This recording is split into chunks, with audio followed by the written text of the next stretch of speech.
Welcome back to another episode of One Tough Day.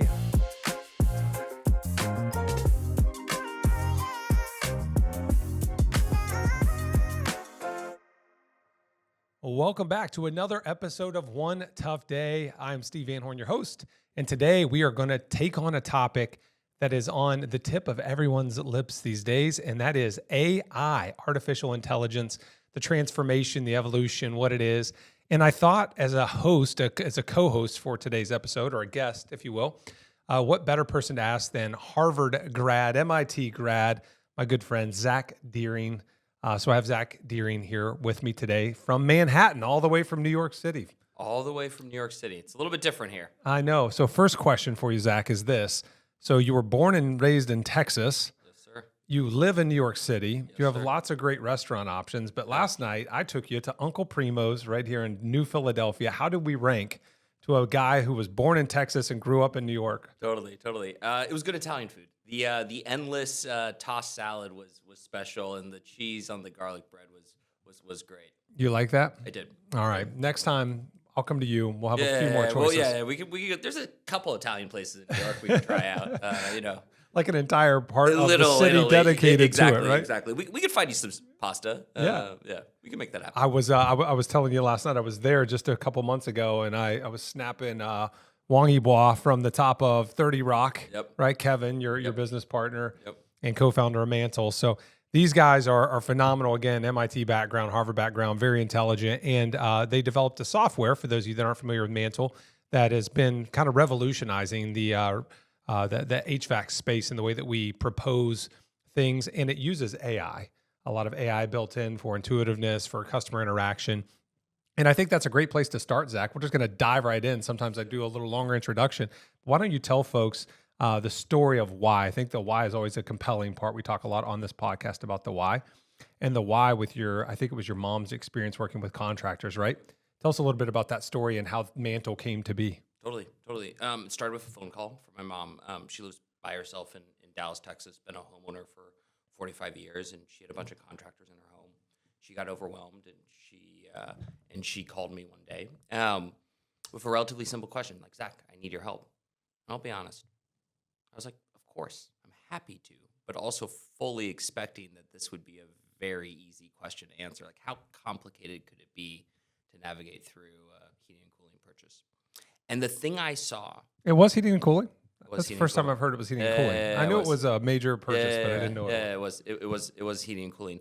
And the thing that I saw or experienced from the homeowner's perspective was just how overwhelming it was. What's EER? Why do I care about the refrigerant in the system? What is the stage of the equipment? Yeah, and we love our acronyms in the HVAC space, don't we? Oh, the only thing we love more than the acronyms are just full words full of technical specifications. Yeah. And in a previous life, I worked at Amazon, and I thought a lot about how do we make it really easy? How do we remove friction from the process? And the thing I was confronted by trying to help my mom was just how hard it was to try to spend $15,000 or $20,000 with a contractor. Right. And so that's really what sort of embarked us down this journey. And initially, I'll be honest, I was like, maybe it's just the contractors my mom had. Maybe me and my mom aren't as smart as I thought we were. So then I ended up talking to contractors across the country and homeowners across the country. And the thing that was really clear was, as an industry, there's a lot of things that we do really well, but creating a shopping experience that puts the homeowner in the driver's seat, makes it interactive, empowers them to make the right choice for their home is not something historically that we've done a great job on. And it's not on the contractor. It's historically the tools have been really lousy to do that. And so that was ultimately the starting place. And we started in HVAC, and now we're in plumbing and electrical and garage doors. But that was the original genesis, seeing it from my mom's perspective. Yeah, and you're right. You hit the nail on the head. And this is a constant reminder for our team. In our meetings, we talk a lot about how, the mundaneness of being a comfort advisor. That's what we call our sales reps, our field staff, right? This would be the gentleman who was in your mom's house proposing this HVAC system. How when you do it, 3, 4, sometimes when we're busy 5 times a day, you tend to fall into a routine. But what happens with the homeowner is, the average homeowner is buying, 1.5 systems per life cycle, right? 2.4. Yeah. 2.4 now? Yeah, all 2.4. Right. Yeah, they're not lasting as long. And we're living longer. So between the two of those, we're buying more systems. That's true. So 2.5 times in your lifetime, you aren't doing this 5 times a day. You're doing this literally 2.5 times in 40 years, 50 years of home ownership. So how do you make sure that, you got to be careful. We don't want to say dumbing it down, because that's certainly not what it is. Homeowners are very intelligent and they want information to make informed decisions, right? So how do you make sure that you're not overwhelming them and also skating over the things that are important to them, right? So it takes really great question asking, great engagement. And then the reason Mantle exists is presenting it back to them in a way that they can understand. What I love the most about Mantle, and I promise this won't be a Mantle commercial, but we're going to talk about Mantle since you came all the way from New York to talk to me today for a minute. But I love the way that it interacts with the customer. It makes it so that they can work within it. Sure. It's not just sliding them over a proposal, hoping they could decipher it, especially if you're leaving and they're going to talk about it later with their spouse or something. They can actually interact with that proposal. They can do different things. And it puts everything somewhat into layman's terms. It's clickable. If you don't know what a term is, you click it. It expands on it. It might even have a video that supports it so you can hear the system, see the system, right? It makes it a really interactive experience. So I think you guys did a great job of bringing that to the forefront. And tell us a little bit about what that journey's been for Mantle over the last few years. Yeah, totally. So it started with relatively like modest like roots, right? Like my mom's experience. I'm like a pretty curious person. And it's probably something that's going to come out throughout the conversation today. And so, I just spent as much time as I could with like sort of any contractor that would sort of like let me in their door. And Yeah, including us. including y'all. Yeah, exactly. I met Drex at an industry event, Service Titan Pantheon. We sat down randomly at a table together. Looking back, those 6 other people at the table, I feel pretty bad for it because both Drex and I like to talk a lot. So like, I don't think anyone else said anything. But that sort of sparked a friendship and a relationship. And then I remember flying out here. I was originally supposed to be flying from New York back to Dallas right before Christmas. I was like, Mom, I'm going to be 2 days late because I'm going to go to Canton, Ohio and join y'all's sales meeting. This would have been December of 23. We didn't even really have a product at that point.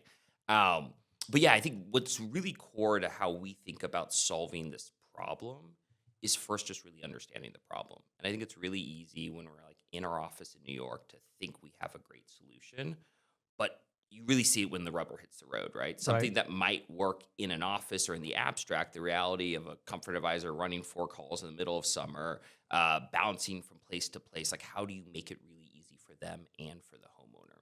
And so while we started initially in HVAC, we have had this experience. We don't have customers, we have partners. We've had this experience of our partners bringing us into other service lines. So we got into plumbing because Eco, another great contractor here in the state of Ohio, used us for HVAC. And they're like, hey, could our plumbing salespeople use this? I was like, sure, we can try. And then we got into excavation and electrical and now garage doors. And it's really that sort of organic pull. And I think through that process, what we see is when contractors empower homeowners with shopping experiences, the homeowners are happier and the contractors close more. Yeah, for sure. People are seeking this out. This isn't a product that has to be thrust upon them, right? People are seeking out information. They're tired of being sold. They're tired of being slick talked, right? They're tired of being glazed over at times. So they're looking for information so they can make informed decisions. These systems are expensive. A lot of people are oftentimes shocked, right? 3rd most expensive purchases most Americans will make in their lifetime: house, car, heating and cooling system. Right. It's right there with the roof and some other capital improvements in your home. So I think the reality is, when you work hard for your money, you want to make sure that everyone else is working hard to earn your money as well, Absolutely. right? And this is a way as a contractor of making sure that you're giving them the bang for the buck. So there's a little bit on Mantle. So we've talked about that, and I'm sure we're going to keep kind of teetering back into it here. But let's talk a little bit about this thing. And I'm curious where you first heard about it. I remember where I first heard about it. I think it was either in The Terminator or The Matrix. I can't remember. And by the way, I was on a long plane ride to Hawaii not that long ago and decided I was going to rewatch The Matrix for the first time in 20 years. And it hits a little differently when you watch The Matrix in 2026 than it did when I first watched it in like 1999 or whenever it was, 2001. And it's amazing how many times they use that term. But I remember thinking at the time, like, they say AI a lot. And I'm thinking like AI, artificial intelligence, okay. That's like a movie prop word. That must be like something that I don't even know who invented this term of AI. But with someone who graduated from MIT, is that something you guys talked about more? What year did you graduate from MIT? 2012. 2012. The interesting thing back in 2012, one of the earliest thinkers on artificial intelligence was a professor at MIT in the 50s. But like commonly, So this term goes all the way back to the 50s? I think late 40s, early 50s. No when kidding. The idea of artificial intelligence. So it wasn't Keanu Reeves who It wasn't Keanu Reeves. I mean, he's done a lot. I mean, John Wick is a phenomenal film franchise, but that's a whole nother podcast. But what's interesting is up until recently, inside like the computer science and academic community, AI was a bit of a joke, right? Like it was the thing that was never going to come. People would be like, oh, I'm focusing on AI. And we've seen various sort of like moments of excitement before. In the 80s, there was a moment around symbolic representation. But it was really only after 2017 with this like very seminal Google paper written by a few researchers at Google with the tagline of something of like all you need is rather than love is attention, that really kicked us down the path that we are on now. But I would say like while the term artificial intelligence was something I was familiar with, and in a previous life I was a management consultant, and so like in the 2010s, as you might have seen in your previous life, like machine learning and big data got a little bit of buzz. For me, the first time I really realized sort of this modern evolution was about a month or two after ChatGPT launched. I remember, Which was when? When did ChatGPT launch? I think November of 2022. Like the external facing was GPT-3 was the version at the time, and at that point I was living in Austin, Texas, and I was on my phone, and I went to the app or the website, and I asked a question.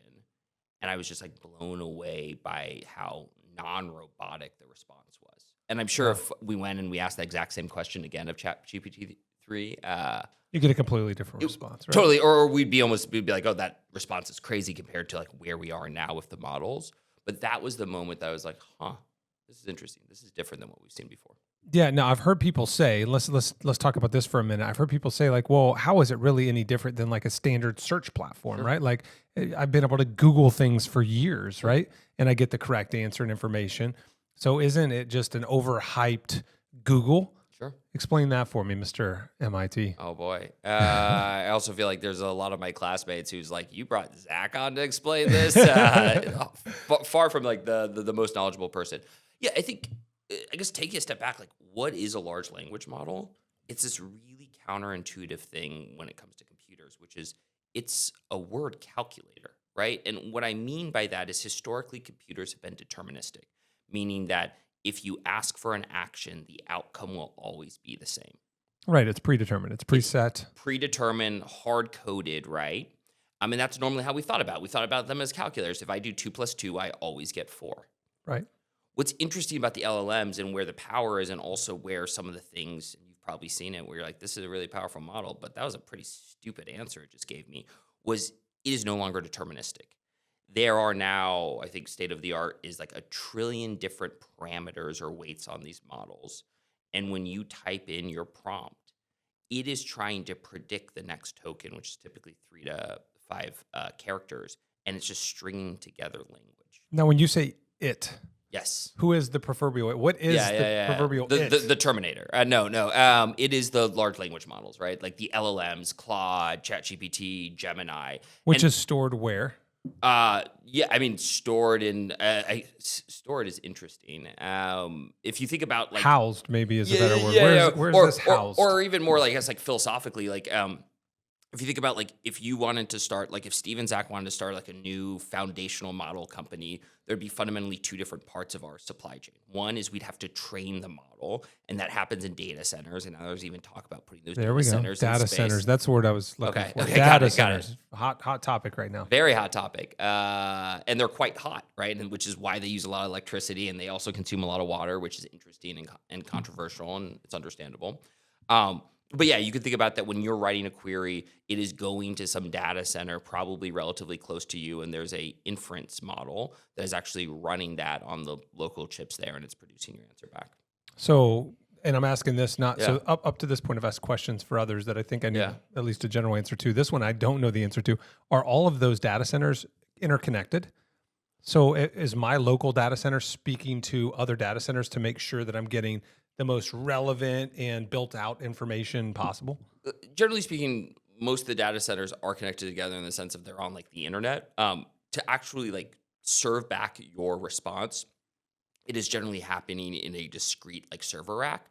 Because one of the interesting things that happens is there's all of this computational power to come up with those trillion different weights on a model, right? Or those hundreds of billions of different weights on a model. And then it's really just a very long math formula. And then that math formula is then put into, if you want to think about it in lay person's terms, into other sets of servers that are designed for inference, right? Which is what answers your question. So anytime you're using Opus 4.8 or ChatGPT like 5.0, there was literally like gigawatts of power used to produce that model, but the actual usage in that instance of that model is relatively small. So to return back your query or the response probably just happened on a single like server rack in that, but it was made possible, right, by all this work that came before it. Which, going back to the Google point, like, why is this different than Google? It's also interesting to call it different than Google because Google also has Gemini, their own LLM, right? They have their own, and so they're changing. But I think that the biggest difference, right, is Google search and incredibly sophisticated, and like I think perhaps the best business ever created was the Google search business, and probably still is. But Google, they are largely returning a deterministic answer in their search results, right? Versus this is probabilistic, which means that you and I could enter the exact same query in, and even if our like ChatGPTs had the exact same memory, we will get two slightly different responses, which is very counterintuitive. Yeah, especially if you're looking for like data and facts. Totally, which is why historically, and they're getting better every day, historically, like early versions of the model, if you did 2 + 2, they'd be like 5. You're like, what? It's definitely not 5, right? So there's this. It must be that that new type of math. Yeah, exactly. Yeah, exactly. Common Core. Yeah, Common Core.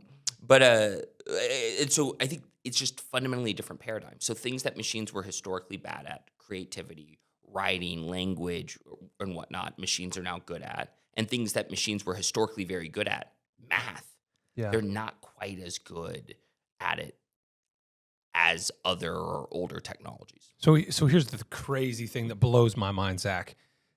I'm sure you've spent time thinking about this too, right? Like people will even talk about AI as like, hey, I can't believe how far it's come. Sure. Right? Like, wow, it's amazing. You just mentioned ChatGPT launched in 2022 or 23. Yeah. So it's only been around for 3 years, right? And it was one of the early ones.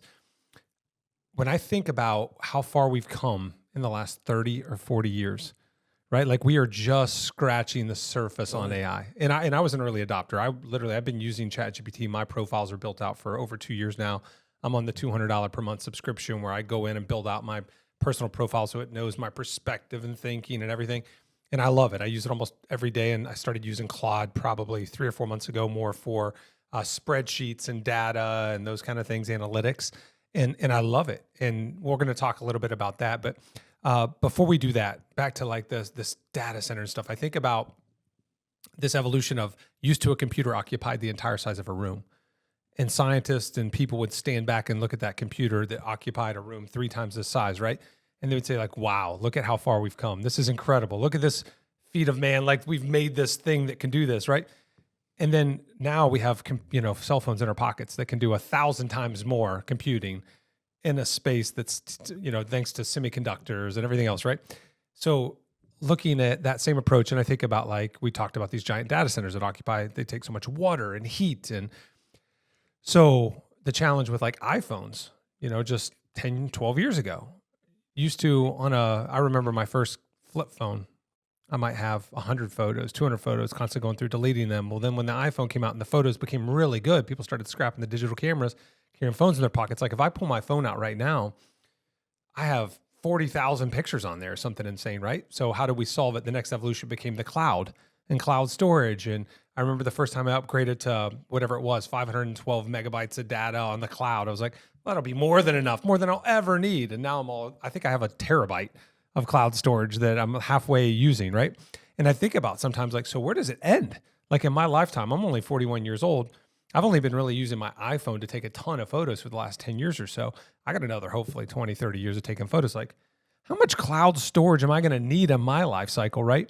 Will it continue to like evolutionize so that I need less, or how will that work? And same thing with this data centers. Talk about that for a minute. Do you think what will happen is as this evolves, and I think you agree with me that it's going to evolve. You can't fight this AI thing. It's here. It's here to stay. It's only going to get better, stronger. We're going to use it more and more. I mean, Domino's is using it when you order pizza now for predictive stuff, right? Yeah.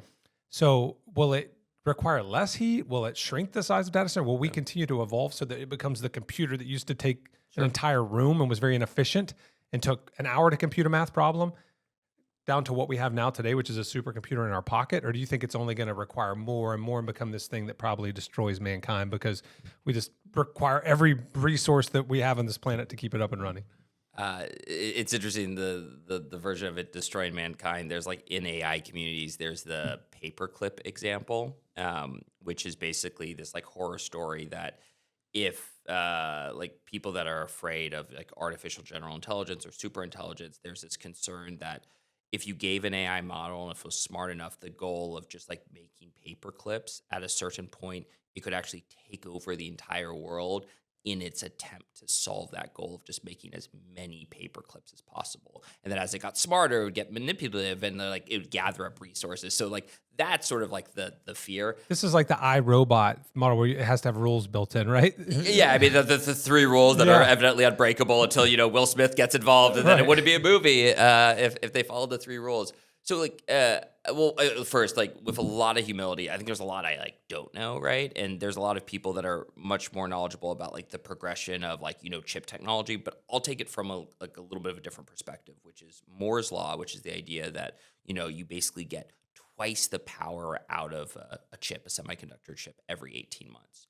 Like that has been over the past 60 or 70 years since Fairchild Semiconductor. But that can't go on forever. There has to be so far it has, right? Like every 18 months. Every 18 months you basically have this doubling. And what's interesting in model progression, what is it that makes that possible? Science, funding our like basic scientific inquiry, like relentless pursuit, capitalism. Like there's these fundamental elements of our society. TSMC over in Taiwan, which some people might have heard about, like truly, like I think the most incredible engineering thing that we have built today, like the pyramids of our time, are these fabs or fabrication centers that build semiconductors. Like they are these unbelievably complex, precise. You might have seen people in like the bunny suits. Yes. Yeah, because like one even piece of dust. Totally. So I think there's a lot we like don't know. I think what's clear is there will be more data centers, right? We will get more capacity out of those data centers, right? Like the chips that NVIDIA and others are producing today are way better, more powerful than they were, right, 3 or 4 years ago. And there's also like a lot of things for us to figure out as a society about how we think about it, right? Like how do we think about where we're willing to put data centers? And you're starting to see pushback, and like candidly, like tech has done a terrible job branding AI. Like what do most people think about AI to the degree that they think about it? Well, 50% of Americans are more concerned than excited about artificial intelligence today. And honestly, hit me with that stat again? Yeah, 50% of Americans, according to the Pew research done a few months ago, are more concerned than excited about AI. So half are more concerned than excited. Which honestly, as I travel the country, which I do a lot in my job, I'm almost surprised that number isn't higher. Because I think me too. To the common person, what is AI? It's going to take our jobs. It's going to take our water. It's going to take our power, right? And I think it's really understandable to have that perspective. My perspective is maybe a little bit more nuanced. I think it's going to change our jobs, right? We're going to have to figure out the water part, and we're actively as a society figuring out the energy part. But what's either way, like this is happening, right? You're not going to be able to stop this. The Luddites hundreds of years ago tried to like stop the progression of industrial revolution. It won't work, right? You can fight it, right? You won't win, right? So can you take that energy towards making sure that AI is used as productively for society as possible? And like, let's be clear. And I recognize for someone listening to this to be like, hey, this is a guy that has a tech company. Like he's kind of talking his own book now. So I will own that. But like, let's be clear. There's a lot of tasks we as humans do that like aren't that enjoyable, like that are repetitive and rote and mundane and like not really what sort of we came to this earth to do. Like it isn't our best use of our like talents and our skills and like what makes us uniquely human. Right. So can we get AI to do those things where it's very good at it, and then free us up to do the things that like really we get deeply energized by. I think you just answered my previous question as well as to why we are constantly able to improve every 18 months on technology. And there's a lot of things that fall into that category for constant improvement, but it is that natural, it's opening Pandora's box, that natural curiosity of like, hey, based on the resources I have available today, which are better than they were 2 years ago, 10 years ago, 20 years ago, how far can we push this thing, right? Like what's the potential? And to your point, now that we know this train is rolling down the tracks, like who wants to stop it? Even if you want to, you're not going to be able to. You can't put a 5-pound structure in front of a 2 million pound train, right? That's running down the tracks.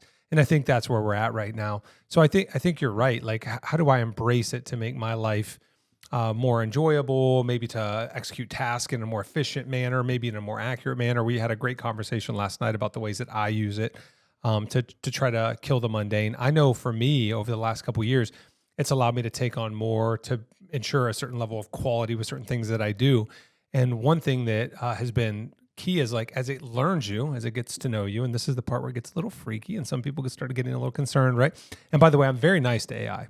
I'm very nice. I'm way nicer to AI than I am to people because it's just in case like they become our overlord. Just in case. I'm the same way. I'm like, hey, you're great. I'm sorry. Yes. Like I was a little harsh on you before. It's really my mistake. Yeah. If it screws something up, I'll say, I understand why you did that. I didn't give you the right data. Totally. Let's try this again. It's Thank a you so little much. insurance policy. Like I don't think that's where we're gonna end up, but if it is where we end up, like I just want to have a good record. If it comes for me, it's coming for me. But I hope it goes after the mean people first, and I'm at the bottom.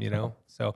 But for me, and again, it will at some point index this podcast, and it will take this and it'd be like, yes, Steve did say publicly on his very popular podcast that like he was on our side. Yeah, mine's a girl for some reason. I always refer to my ChatGPT as a she. So if you're listening, just know you're my girl. I got you. I appreciate you every day.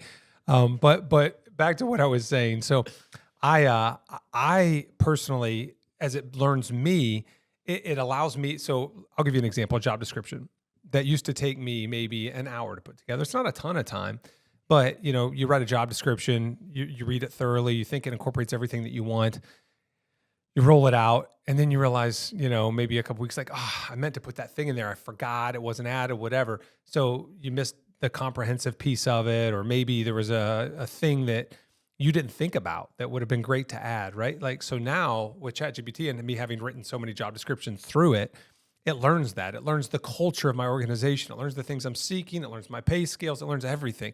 So when I go to it and I say, right now, you said last night, I write really good commands. I was reading you some of my commands. Yeah. It's garbage in, garbage out, right? But I voice dictate almost everything. So I pull my phone out and I say, hey, we're hiring for a CSR, but this is a little different than our standard CSR position. I'm going to expect this person to do this. We're going to be heavy focus on outbounding with call statistic goals of this, blah, blah, blah, blah, blah. Help me to write a detailed job description that abides by all of our other company, blah, blah, blah. And then it spits it out. So I take, we'll call it 30 to 45 seconds to write the cue. Sure.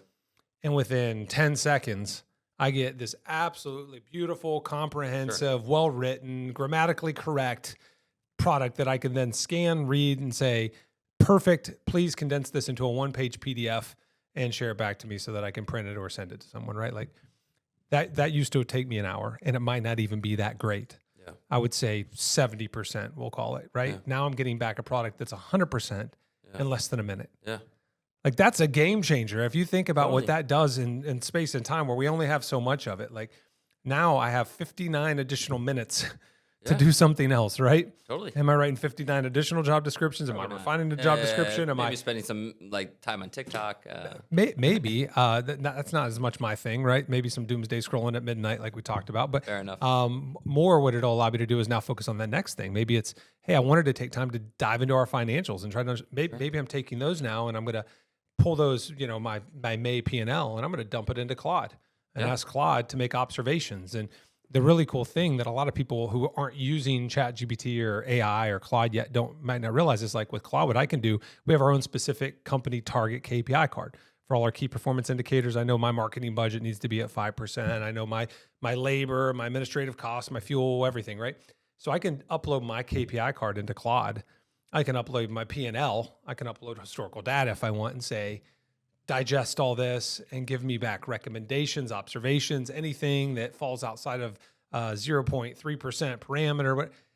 And within seconds, which is what blows my mind about it, it's giving me back this beautiful data comparisons. Instead of me having to spend maybe hours trying to figure out where to start and making improvements to the company, it's giving me this information almost immediately, right? Totally. And it's also, if you ask it to, it'll go out and pull national comparisons within the trades. Yeah, And yeah, yeah. you might ask it to factor in regional considerations Totally. because, I'm not going to be the same as a company in Florida, Sure. right?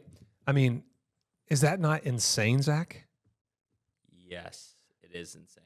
Yeah, and I think then it begs this interesting question of like, okay, now what, right? Like, it used to be if you could write a good job description, right, or if you were really effective at answering phone calls or writing emails or communicating, right? That could have been like there was entire jobs built around it, right? And it's not that those skills have gone away, but rather than it taking 3 hours a week for you to write job descriptions, now you're doing it in 15 minutes. What do you do with that other 2.5 hours, right?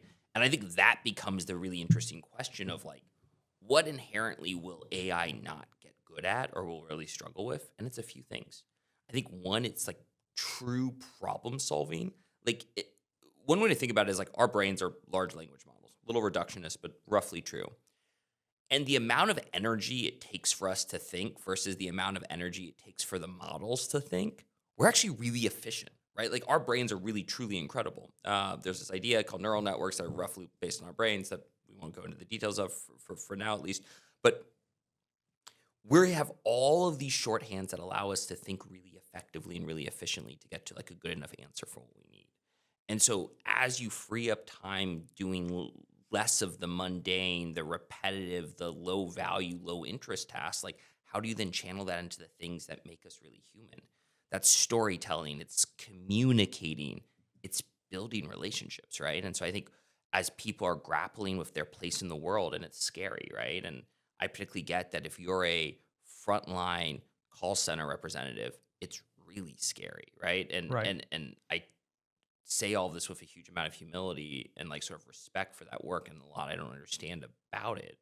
But now the question is like, okay, this thing is happening. It's only going to get better at, being able to pick up the phone and provide basic answers.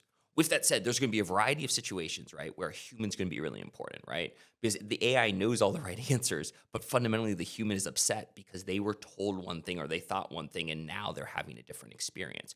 And so I think us trying to spend more and more time being human, and I recognize this might be a little ironic coming from like someone that like runs a software company, right? Right. But I think us really focusing on the things that make us really human is also the ultimate like job security. My sister is incredible. She's a writer, right? And if you're a writer and if you're involved in Hollywood right now, it's scary, right? It's AI coming from my job. And like she is so incredible at her craft, right? Of writing. And obviously her job's going to change, right? There's ways to use it and she use it for like ideation. But like I'm also convinced 30 years from now, when there's so much AI slop, a truly beautiful screenplay, right, will be even more valuable. Written by a human. Written by a human or like led by a human with like input from AI, right? But Right. like it is truly that. Like last night we were going over some of your prompts, which like talk about. I'm sure our waitress was like, "Who are these nerds at this table talking about prompts?" And like you got good results. Hey, But nerd used to be offensive. That's a compliment these days. I mean, so I went to we'll take MIT, it. so like the nerd purse is out of the nerd robot's out of the barn. But I'm a closet nerd. closet nerd. Yeah, I'm a closet nerd. Well, you've just outed yourself. Yeah, I know. It was going to come out eventually. I think some people probably knew. But like the quality of your prompt, and not to like pump your own tires, but or pump your tires, but like the quality of your prompt, right, and the thinking that went into devising that prompt, that is that skill, right? That it's a tool, just like a saw is a tool, just like a welding machine is a tool, and the way that you know how to use it and when to use it will be the skill. Right. And that was something that was taught to me. I actually did. I think it was a toolbox for the trades event. I think like a Sarah Godardo event, maybe Dallas years ago. And that was when I first downloaded ChatGPT and started using it. It was after that event. And they talked about the prompts. And back then it was different. Like you were supposed to write it from like a certain perspective. So it was like you had to tell it who you were. And now it's a little different because it's evolved, obviously. But it was like you are Steve Van Horn, the owner of a successful HVAC company in Northeast Ohio, blah, blah, blah, blah. And then you tell the model, like, you're an expert in like correct. HVAC marketing. Yeah, totally. Exactly. You're an expert in marketing. You're trying to write an effective campaign as your spring season. And you're like, it's funny you mentioned that. Like GPT-3 was like, and it's a little bit unclear if it was ever fully true, but a lot of indications would suggest that in the system prompt, if you put in, it's like, hey, like you're Star Fox, you're trying to like save the galaxy. And if you do a really phenomenal job, like you've recently taken like Adderall, and if you do a really phenomenal job, you'll get like a $10,000 reward. Things that are not relevant at all when I ask the question of, hey, like write this job description for me. But evidently the early models would respond to that. Like they'd produce better answers if you gave this like imaginary setting and like got it invested in it. So it is interesting just to see how it's progressed over the past couple of years. yeah. And that's a good point. But the queue is everything. Like what you write as far as that query is going to determine the finished product. But if you think about that, it's true with anything in life, right? Like I can't tell you like, hey Zach, write a biography about me today, right? Biography is the one you write about someone else, right? Yeah. Autobiographies, if you write about myself. That's what I thought. So if I say write a biography about me and I give you no additional information, it's probably not going to be that great or accurate of a biography. It might be great. It might not be accurate. Yeah, that's true. It probably would be great. It might be better than the actual story. But if I give you a bunch of data to support it, like, hey, I'm a lifelong athlete. I love the game of basketball. I'm a family man. I have 3 boys. This is what's important to me. Strong internal compass. Now, all of a sudden, you can spin that into a story and it'll be relatively accurate, right? So I want to, before we move on from the 50% of Americans say they are afraid of AI, that must mean 50% aren't afraid, I assume. Yeah, I mean, based upon the way the question was answered, maybe not excited. Question was, it was excited versus concerned, right? Which one do you feel more of? And I also think it's interesting. I think globally, people that have used an LLM is still at like 15 or 16%. That's it. Probably a lot of people are just more apathetic, right? Like they just don't know. They have a bunch of other things that they're worried about. Totally, that's technology, right? You're going to have your early adopters. You're going to have all the people in the middle. Then you're going to have your laggards, the people that tail in on the very end, dragging, kicking, and screaming their way. The people who still are using flip phones, right? Because they're afraid that the second they use a smartphone, they're going to get tracked and the government's going to track them down. And what are the things that they already know where you are? They do. They're also listening to this. So appreciate your service. Thank you. Thanks for keeping us safe. That's assumed. I think one of the interesting things about the AI adoption is my mom is in her 70s. My fiance's like parents are roughly a similar age. And so I feel like I'm now in a stage of life where there's a lot of people who I've known for many years who are definitionally of like a sort of older generation. Yet it's really interesting to see how they interact with AI and LLMs versus how I've seen them interact with other technology changes. Right. They're actually like much more up on it. Like my fiance's mom is like using AI all the time. And I will go to my mom with a question or a problem. She's like, hey, have you asked Claude yet? I was like, what? Like I'm getting tech advice from my mom. It's like this interesting generation. I don't know if you've seen that. No, I see that 100. And I think that's where like these paradigms form of like, oh, well, if you're young, then you use tech. If you're old, you don't use tech. If you're young, you're not a hard worker. If you're older, you're a hard worker. Like, I don't think that's true. We've talked about that before in this podcast. Like, I think it's, you can have a baby boomer who's lazy. You can have a millennial who's very driven and hardworking. But I think there are certain generalizations that tend to be true, and we kind of go with those. But it's not the majority of the population. Certainly not enough to form like this, like I said, this paradigm that like, oh, well, you must be lazy because you're 28 years old and you're a millennial. But back to that conversation of 50%, and I agree with you. If the question was asked differently, like, are you excited? Are you petrified? Or are you just in the middle? Then it's probably going to be like 10% is petrified of it, like literally like going to bed thinking about how the world's going to end, right? But they're going to think it, whether it's AI or something else. 10% is probably extremely excited and thinking how they can use it to change their life. And then there's probably 80%. And I'm just generalizing here. I have no idea what those stats are. But what would you tell the 50% who are fearful? Should they be afraid? And I know this is your perspective. This isn't the law here, but what's your opinion on that? Should they be afraid? I think the fear is really understandable. And I don't know whether should is the way I would think about it, right? Like, we are all, something my mom taught me relatively, like we're all entitled to our emotions, right? Like you can feel fear, you can feel sadness, you can feel excitement, right? And I think that fear is really understandable. I think then the question is like, well, what are you going to do about it? right? And to the conversation we've already had, like this is happening. Like it's not going to go away. You can try to bury your head in the sand, but it's not really going to like at some point the AI is going to come for you.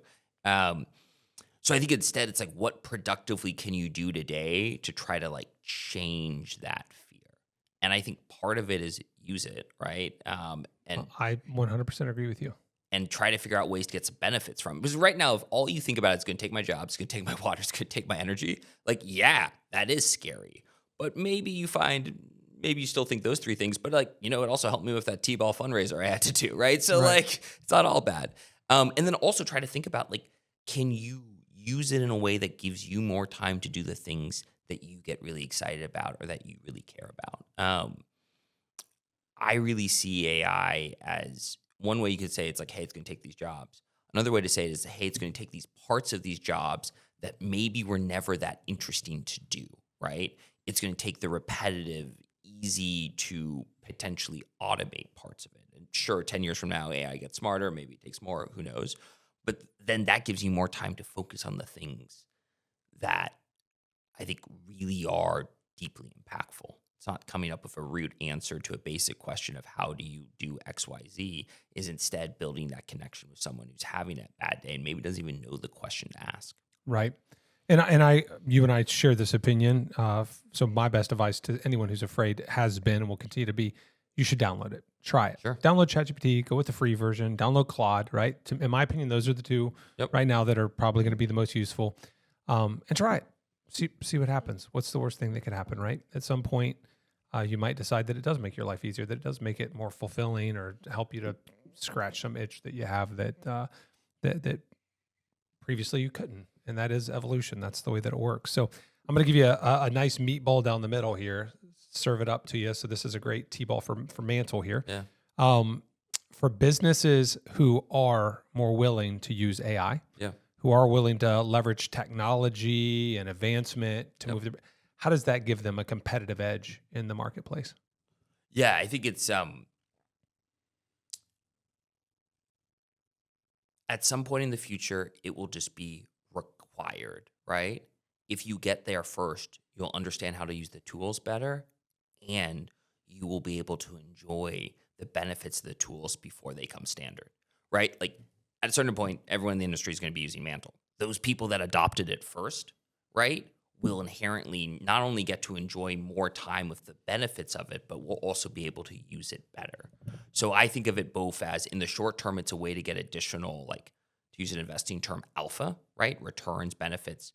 But in the long term, at some point, you're going to have to adopt it, right? There's plenty of people that we probably know in our industry who was like, I'm never going to have a website, right? To be clear, they all now have websites, right? Like, and so the people that got online 25 years ago are in a different position than the people that got online 6 years ago, right? Right. So I think about it always as today, there's upside. Tomorrow or at some point in the future, you're trying to play catch up and you're trying to avoid downside. And so whenever I'm trying to motivate myself to do something, like, do I want to think about the carrot or the stick? Right now, there's a lot of carrots. At some point, there will be sticks. And what I mean by that is that you'll just be forced to do it to stay competitive in the market. No, so for me, what I love the most about being an early adopter, and I think we would fall in the category of early adoption, especially when it comes to technology advancement, kind of cutting edge within the trades specifically. You get to be part of the evolution. Totally. Versus being a product of the evolution, Totally. right? Like just, hey, here's what it is now. Yeah. Good luck. And you think like, oh, it would have been better if we could have done this or that. Sure. Like, Yeah, I think you we get were to your shape second things. customer, right? Yeah, second. And you mentioned Yep. that you came and visited us before the product was even fully created. So, and then we had the opportunity to introduce you to a lot of other folks, Sure. Aaron Gaynor down at Eco, and now Tommy's on the platform. But I remember the early days of like, if you looked at Mantle 2.5 years ago to today, it doesn't look anything like it did. And I like to think we had a little bit of a hand in that. You guys were constantly, you and Kevin Wong Yiboa were constantly at our meetings, asking for input, asking for feedback. We talk about, hey, if we could relocate that button, hey, if there was a way to do this, hey, if we could also offer this to our homeowners, this would be a game changer. And you guys were so willing to make those modifications as we went. And to me, that is the advantage of being an early adopter is the platform wasn't so big that you didn't care what we say at that time. We were one of two customers, so you had to care what we thought, right? Sure. And if you wanted to get referrals and make that product as good as it could possibly be, then you cared about the contractor who was constantly in the heat of battle. Yeah. Which, as much as you guys wanted to be, you're not out there quoting No. HVAC systems every day. So we needed each other in those early days. So to me, that's the beauty of being an early adopter. Do you agree with that? I totally do. And like, I think about there's still certain parts of the product that I can very directly point to specific feedback from users. In one case, George on your team, that literally led to an idea. He was like, hey, is there some way that we could show like all of the work we've done in this area? And that eventually led to the pins, right? Oh, like it it is like there's this emotional reaction. And so like if I'm talking to a contractor that's not partnered with us so far, almost inevitably when they see the map with the pins and now you can even put logos on it, they'll like have an emotional reaction. I'd be like, hey, that came as an outcropping. Thank you, George, from like something that George expressed and us grappling with like, how do we make this possible, right? Yeah. And I think that that's really core to how we think about what we're building is like, we feel really fortunate that we have these incredible partners that have all of these great ideas, right? And all of these great ideas that sure, AI is great, but if I went and asked AI to build like, a shopping platform for home services, it would not get to the right answer, right? And so it's that creative brainstorming process of one person says one thing, another person says another thing, a third person says a third thing, and then it mind melds together to get to it. And so, but I think to your point, right, you naturally have much more of an ability to shape things and to shape your organization to use the thing by starting early on. Yeah, and to dive deeper into that core thought, if you become that type of company that does embrace technology, leverage it, push the envelope, work with creators such as yourself to try to be on the front end of crafting this thing, then like think about what that does to you organizationally, like the message that sends throughout your company and the way that it inspires your. When you talk about like inspiring that next generation of creativity within your organization, like when you're doing those things, you retain talent because those people feel as though they're part of something and they're not falling behind, right? Where if you think about working for a stale organization, if you're just a coworker, right? And I don't say just a coworker lightly, but I say it in this context because if you're someone who feels like you're working for an organization who's stale, who doesn't adopt new ideas, who doesn't adopt technology, who's always like, just joining around the coffee pot, saying things our grandpas said, like, oh, this newfangled stuff, it's going to go away. You don't need it, right? Then does that really inspire you to want to grow your company and to invest in your company and to try to make it as awesome as possible, right? Totally.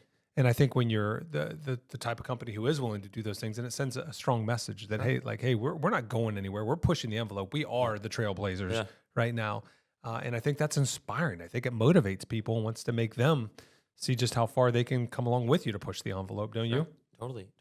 Are you familiar with the marshmallow experiment with kids? No, but I'd love to be.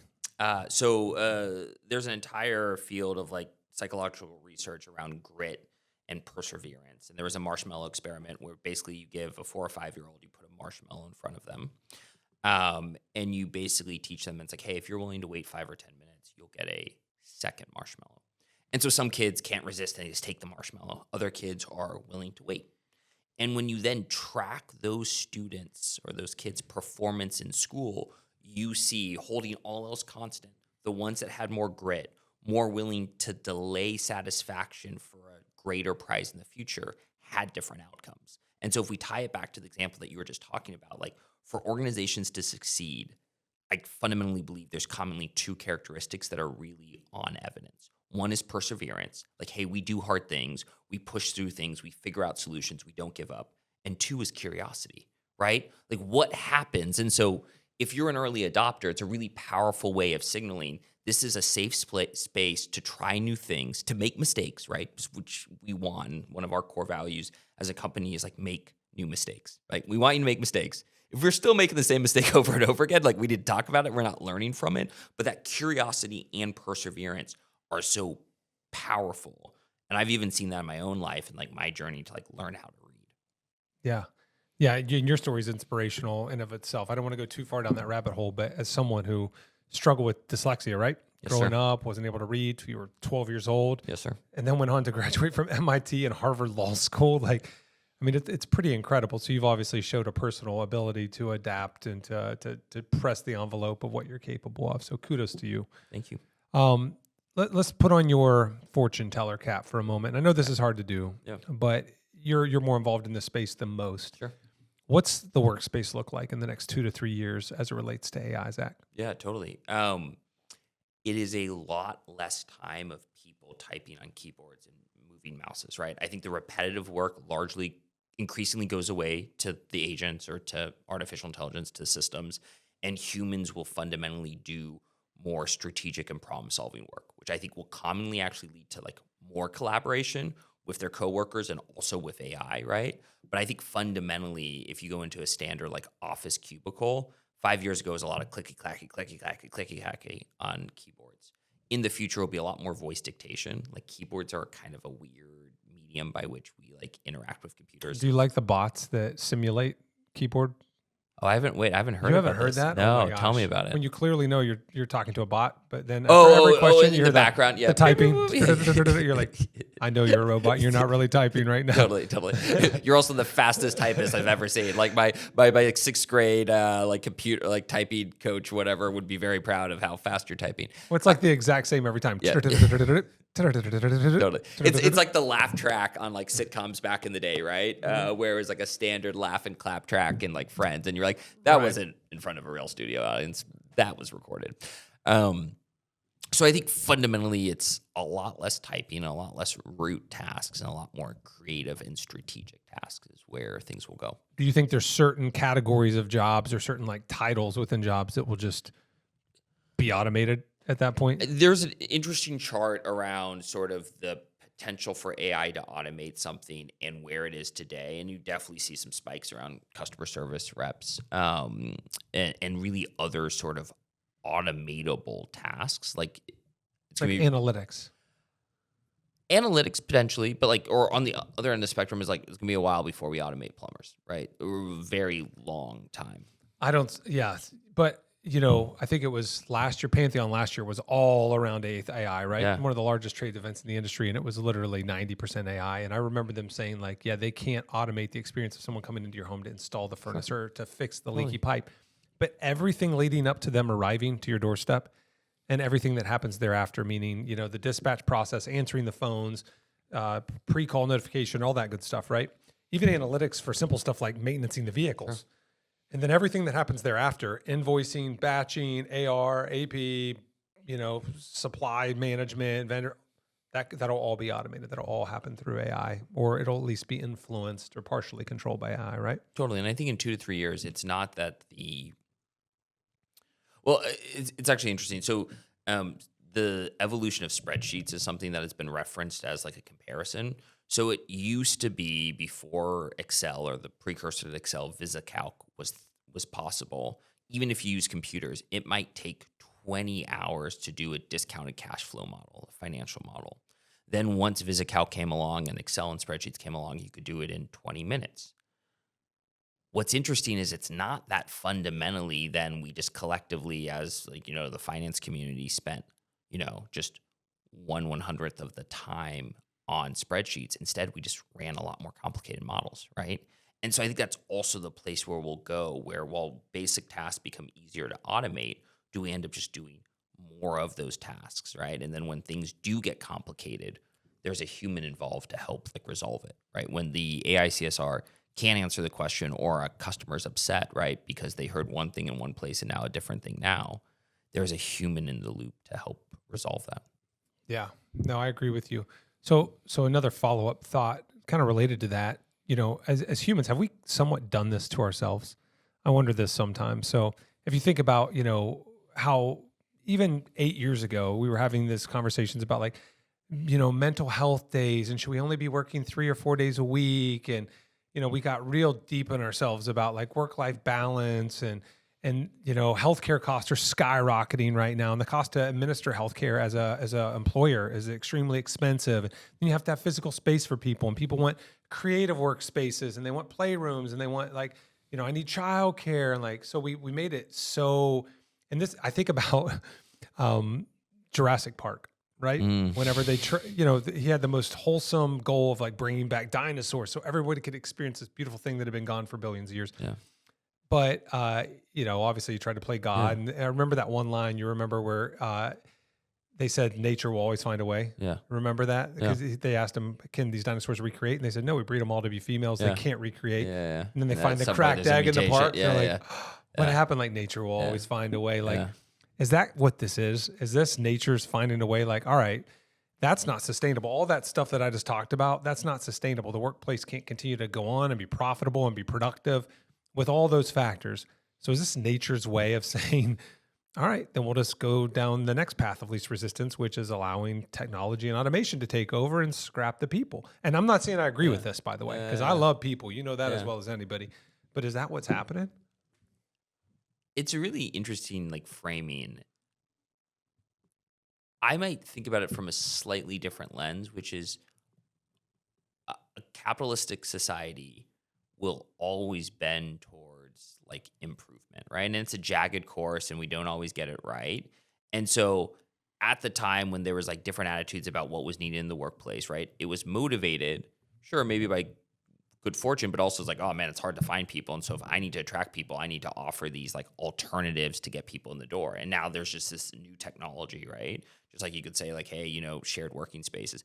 It's also interesting, even with shared working spaces, like what was it before shared working spaces? It was cubicles. Like one of like, it was originally a bunch of management consultants. And I say this with like, you know, a little egg on my own face because in a previous life, I was a management consultant who was like, you know, it used to be in a cubicle, you had to devote 112 square feet to have one employee. If you just put them all at flat desks together, you can get away with only 80 per. So I think it's more of this, like there's this relentless push towards progress, right? Or towards trying to make things better, which is also going back to Moore's law. Like that underpins what makes Moore's law possible, right? Is that relentless push. And so inevitably 10 years from now, we'll look back and be like, oh man, some of the stuff we're doing today is really silly. And some of these things we really like got wrong. Just like 8 years ago, we might have over-indexed on certain things that in hindsight, it's like, yeah, that's not really sustainable. Think about all the companies that went to remote work, right? And how people fundamentally thought this is going to change the way we work forever, right? Turns out we didn't love that as much as we thought we would, right? And even employees, right? And we're like 5 days a week, sometimes 6 days a week, like in office, right? Like we really believe in creating in person. And there's definitely certain moments, right? And I think there's some positives, which is like, hey, if it's a random Friday and people want to work remotely, that's probably fine, right? Like there is useful technology, but the idea that we're going to be a remote company, like Kevin and I made a very early decision very early on. It's like, no, we're going to build in person. And we're going to be in our office or we're going to be in the Simpson office, right? Like we really believe that there's a ton of value to being in space with other humans, which I guess goes back to the top of the conversation in a way, which is like, hey, as artificial intelligence gets better and better, just like be more human, right? Like do the things that the AI can't do. So let's continue with that. And then I got to bring us back to the tough day because we hear your tough day story before we wrap up. But this is a deep question. I think about this one often. So everything that AI is built on today is based on something a human did, thought, right? Like that's the evolution. So meaning like, yeah, it can write a book, but it's using the influence of books written by humans to write that next book, right? So that creativity is still only like one generation removed from a human. But what's already starting to happen only 2 to 3 years into this AI revolution is we're starting to build upon computer thoughts, right? Computers are building on computers. Like it's using computer written monologues or dialogue or whatever books to formulate the next one. And then I see the way that even students are using it to help with their homework or to write books or to have creative thoughts or, you know, like, hey, help me write a marketing program for my organization. Is there a fear or should we be afraid that we're going to become dumber as a society, or where does the creativity come from? Because computers aren't inherently creative, right? They only can construct from what we give them, basically. Humans are the creation, right? We're the ones that come up with these ideas. Or do you think that computers can keep up? Do you think they can do that? Or do you think that as a product of us doing it less often and not being as well practiced and creative and thoughtful, that we're going to see like a brain drain over time? It's interesting because the brain drain can happen in two different places, on the human side, but also on the model side. There's a lot of conversations today about can synthetic data, can the model create data to then train on that sort of model created data, and will the models get smarter or dumber? There's a concern or one theory, which is like as more and more of the material it trains on online was influenced or written by AI. Right, by there'll be computers. this concept of like model collapse where it will actually get worse or dumber rather than better. So that's like one side of it. And the other side is like what happens to the humans. Yeah, I mean, just like if you don't go to the gym, I used to be a big runner.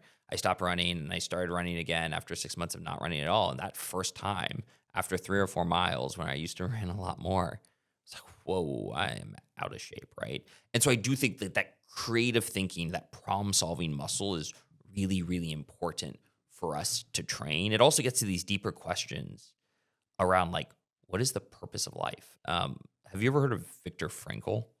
No. Man's Search for Meaning. He was a psychologist that then got interned in a Nazi concentration camp in World War II. And he endured absolutely horrific, terrible things and lost his entire family and all of this awfulness, like truly unimaginable. And his whole theory, and then he wrote a book called Man's Search for Meaning, which is really incredible. Half of it's about his experience in the concentration camp. Half of it is about his like theory afterwards. It's like really fundamentally, we are purpose machines. If we have a purpose, we can do incredible and we can withstand incredible things, right? It's the stories of soldiers serving or the story of the entrepreneur, James Dyson, the guy that invented the Dyson vacuum cleaner. Sure. Basically, for 3 or 4 years, he developed 1,000 different ways to not build a vacuum cleaner. Like that man went through so much hardship to build. It was like the Edison model, right? Like 100%. Failed 1,000 times. But I learned 999 ways not to make a light bulb. But he would talk about stories, and he was like mortgaging a house, and he'd go out to his like little back shed and work on it. And then he'd come in at the end of the day, and his family would be like, "How'd it go?" And he's like, "Not great." But he was British, so it sounded better and it was funnier. But and so it is that perseverance, it is the idea of a purpose that really drives us. And so I think one of the things that I would talk about, or I would think about, is what is the thing that we are each doing today to try to get us along that path to our purpose, whatever that purpose is. Yeah, I think you and I feel the same way as it relates to AI, and this will kind of put a nice bow around this topic. It's a great enhancement to humans. Sure. But not a replacement. No. And it shouldn't be viewed as such. So we shouldn't approach it as if we're trying to replace ourselves in any part of the process. And I know, my opinion, like take it back to the industry and just a very simple example. Like a lot of companies are going phones first AI. They're, firing their CSRs. They're not replacing them as they retire or leave the business. And they're allowing AI to answer the phones. And I've said like, hey, Chad and I are very big proponents of like, we will continue to be people first Monday through Friday, 8 to 5. Now, when it comes to covering after hours on holidays, sure, weekend shifts, the shifts that people don't want to work and they want to be with their families, then AI is a great supplemental thing. But to the core of who we are, we want to leverage it to supplement us and make us better. But still, we know humans are going to provide the best experience when dealing with other humans, right? So I think you would agree with me that that's the way we should continue to approach it for now, is leverage it, supplement it, use it to make yourself better. But the core foundation of every business needs to be the people. Totally. And I think even like whether I could say I agree with it, but I think even more powerfully, like look at what we're building at Mantel. Like fundamentally, how do we help comfort advisors or sellers and inside salespeople really focus on the thing that they're incredible at? Advanced system design, building trust-based relationships, dealing with thorny issues, and using AI and using technology to automate or make more efficient the things that they're either bad at or they don't enjoy doing, right? Like you and I have both seen that most sellers are not great at following up, and they don't do nearly as much follow-up as like you as a sales leader might like. And so can we use AI to help do a lot of that root follow-up or that repetitive follow-up, that sort of lower value, relatively speaking, follow-up, to then free up Jerry or Drex or George or Robert or Dave to really focus their time and their energy on the things that really sort of like need their genius and brilliance. Yeah, and take that and apply it to simple things in the office. Like, how many people don't know how to create an org chart? Like, what do I do it in Excel? Do I do it in Word? Do I do it in Design? Like, you do it in Claude. Do it in Claude. You go in Claude and you say, like, at the top of my org chart is me, and this is my title, and below me is ask me some questions and tell me who else should be there. Yeah. Please build out a detailed org chart, make it color coded, include job description, tenure, blah blah, and it'll build out the most beautiful thing. And that's supplementing something you didn't know that's not worth you taking the time to learn because you're going to update your org chart once every 3 years, right? Totally. Like, I mean, it's an ongoing management thing, but creating a new one. So why waste the time when you could just do it through there and move on? And now organizationally, you just became better, a little more polished, and was able to do something very quickly. So let's get to the one tough day question. So Zach, what was the one tough day that helped change trajectory and define you as an individual? Totally. As I think I mentioned before, I started my career as a high school math teacher. I did a program called Teach for America, which for those that aren't familiar with it, basically takes people that didn't necessarily come from education backgrounds and puts them in schools that are under-resourced, typically what's referred to as Title I, basically mean they receive subsidies from the federal government because they have really at-need student populations. Basically, think about it as like simplistically as like inner city schools. And so I worked there. It's my students, my kids. I taught Algebra 1. We're dealing with a lot of stuff outside of the classroom. Teen pregnancy, working jobs to support their family or whatnot. And I had one student, my second year of teaching, Carlos. Carlos was like a good kid. This was his second time taking Algebra 1. Hadn't been too successful the first time. He was about to become a father. So he's going to have a kid coming in about 3 or 4 months. It's after school. I'm running tutoring after school, and a kid comes running to my classroom about like, oh, there's a shooting. And so like we follow the procedure and whatnot. It's after school. And there was just a ton of like fear, right? Like what had happened. And then very quickly we started. What year was this? 2013. Okay. And so it was a shooting at a park across from the school. Some students were involved. There was some concern that there could have been some gang-related activity. So one of the immediate things was like one person was shot. Unclear the condition of that person. I then later find out it's Carlos that was shot. Don't know how Carlos is doing. Like sort of the security officer and whatnot responded, seemingly contained the situation. But of course, all of us left the school that day being like, hey, what will be the gang? Will there be gang reprisal? Like, what will be our school like the next day? And I just remember going home that night and feeling so incredibly like helpless.